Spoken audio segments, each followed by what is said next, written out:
جناب ابو بکر صدیق رضی اللہ تعالیٰ عنہ کا زمانہ ہے، حضرت عمر کہتے ہیں غریبوں یتیموں مسکینوں کی لسٹیں بنی، فلاں کی کفالت فلاں کرے گا، فلاں کی کفالت فلاں کرے گا۔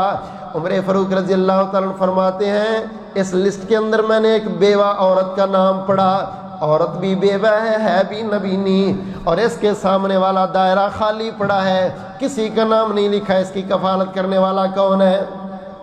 عمر فاروق رضی اللہ تعالیٰ عنہ فرماتے میں نے اس کا ایڈریس نوٹ کر لیا، عمر تو اس کی خدمت کر، تو جنت اپنی لے لے۔ اللہ اکبر کبیرہ۔ اگلے دن صبح جاتے ہیں، اس عورت کے گھر میں برتنوں میں پانی بھی بھرا ہوا، گھر کی صفائی بھی ہوئی۔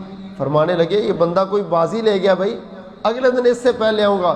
صبح منہ اندھیرے ہی فجر پڑھنے کے فوراً بعد چلے گئے، دیکھا ایک بندہ اس کے گھر میں صفائی کری جا رہا ہے، تو راستے میں چھپ کے کھڑے ہو گئے کہ یہ پتہ نہیں کون ہوگا، اب نیکی کر رہا ہے تو اس کو نیکی کر لینے دو۔ کافی غور و خوض کیا، سمجھ نہ آئی کہ بندہ کون ہے۔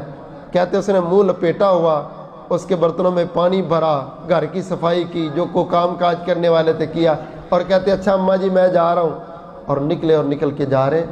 تو عمر رضی اللہ تعالیٰ کہتے میں کھڑا ہوں، میرے پاس سے وہ بندہ گزرنے لگا نا، تو میں نے کہا یار اس طرح تو پتہ نہیں چلے گا، اس کو روکتا۔ میں نے کہا رک جا، رات کو تو بیوہ عورتوں کے گھروں میں گھستا ہے، مجھے بتا ہے کون تو؟ اس نے اپنے چہرے سے ایسے نقاب اتارا اور کہتے کیوں غصہ کرتے ہو عمر، میں مسلمانوں کا خلیفہ ابو بکر صدیق ہوں۔ حضرت عمر کہتے میرے پاؤں سے زمین نکل گئی، میں سمجھ بھی نہیں سکتا تھا کہ ابو بکر اس طرح چھپ کے جا کے کام کرتا ہوگا، یہ تو مسلمانوں کا امیر ہے۔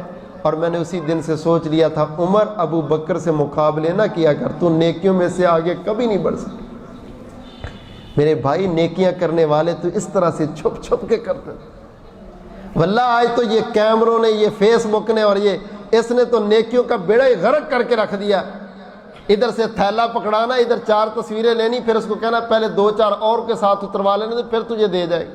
کئی جگہ پہ ایسے ہوئے تصویریں لے لی ہیں، راشن دیا نہیں ان کو، ٹرکوں کے ٹرک کھڑے کیے، تصویریں بنوائی اور ان کو کہا فلانے چوک میں آ جاؤ، اور فلانے چوک میں نہ ٹرک نہ بندہ، غریب ادھر دھکے لے۔ کس کو دکھانا چاہتے تھے؟ کیا یہ اللہ کی رضا کے لیے کام ہو رہا تھا؟ انہوں نے دنیا کو دکھانا تھا، دکھا لیا۔